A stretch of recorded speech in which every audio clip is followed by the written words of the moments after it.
गंगा नदी के तट पर एक धर्मशाला थी। वहाँ एक गुरुजी रहा करते थे। वे दिन भर तप और ध्यान में लीन होकर अपना जीवन यापन करते थे। एक दिन जब गुरुजी नदी में नहा रहे थे, उसी समय एक बाज अपने पंजे में एक चूहिया लेकर उड़ा जा रहा था। जब बाज गुरुजी के ऊपर से निकला तो चूहिया अचानक बाज के पंजे से फिसलकर गुरुजी की अंजुली में आकर गिर गई।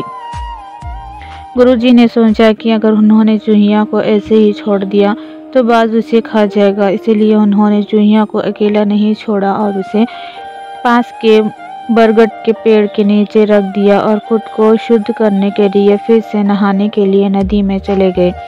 नहाने के बाद गुरुजी ने अपनी शक्तियों का इस्तेमाल करके चूहिया को एक छोटी लड़की में बदल दिया और अपने साथ आश्रम ले गए। गुरुजी ने आश्रम पहुंचकर सारी बात अपनी पत्नी को बताई और कहा कि हमारी कोई संतान नहीं है, इसलिए इसे ईश्वर का वरदान समझकर स्वीकार करो और इसका अच्छे से लालन पालन करो। फिर उस लड़की ने स्वयं गुरुजी की देखरेख में धर्मशाला में पढ़ना लिखना शुरू कर दिया। लड़की पढ़ने में बहुत होशियार थी। ये देखकर गुरुजी और उनकी पत्नी को अपनी बेटी पर बहुत गर्व होता था। एक दिन गुरुजी को उनकी पत्नी ने बताया कि उनकी लड़की विवाह योग्य हो गई है। तब गुरुजी ने कहा कि ये विषय बच्ची एक विशेष पति की हकदार है। अगली सुबह अपनी शक्तियों का उपयोग करते हुए गुरुजी ने सूर्य देव की प्रार्थना की और पूजा की। ये पूछा है, सूर्यदेव क्या आप मेरी बेटी के साथ विवाह करेंगे? ये सुनकर लड़की बोली, पिताजी सूर्यदेव पूरी दुनिया को रोशन करते हैं, लेकिन वे असहनीय रूप में से गर्म और उग्र स्वभाव के हैं। मैं उनसे शादी नहीं कर सकती। कृपया मेरे लिए एक बेहतर पति की तलाश करें। गुरुजी ने आश्चर्य से पूछा, सूर्यदेव से बेहतर कौन हो सकता है? इस पर सूर्यदेव ने सलाह दी, आप बादलों के राजा से बात कर सकते हैं।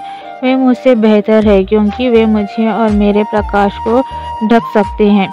इसके बाद गुरुजी ने अपनी शक्तियों का उपयोग करते हुए बादलों के राजा को बुलाया और कहा, कृपया मेरी बेटी को स्वीकार करें। मैं चाहता हूँ कि अगर बेटी की स्वीकृति हो तो आप उससे शादी करें।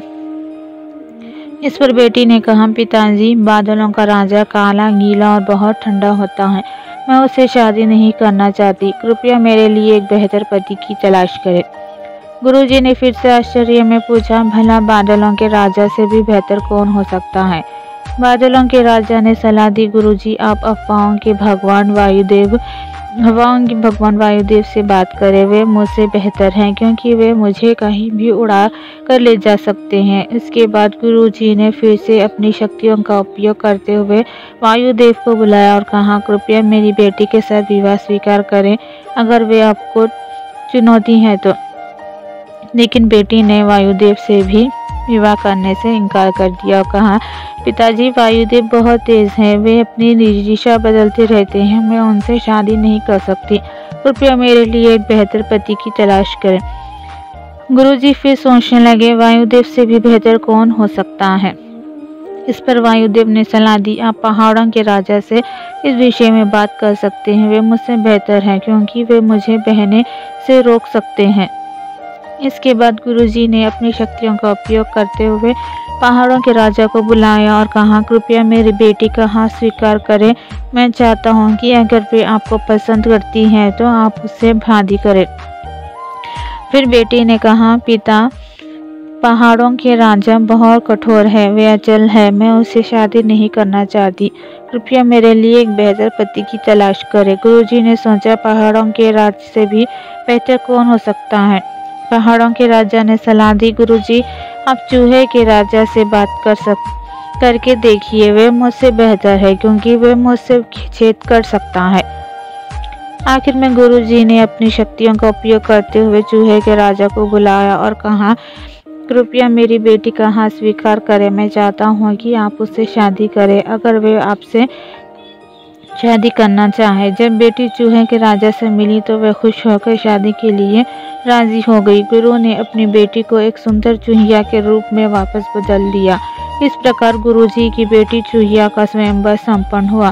कहानी से सीख, जो जन्म से जैसा होता है उसका स्वभाव कभी नहीं बदल सकता।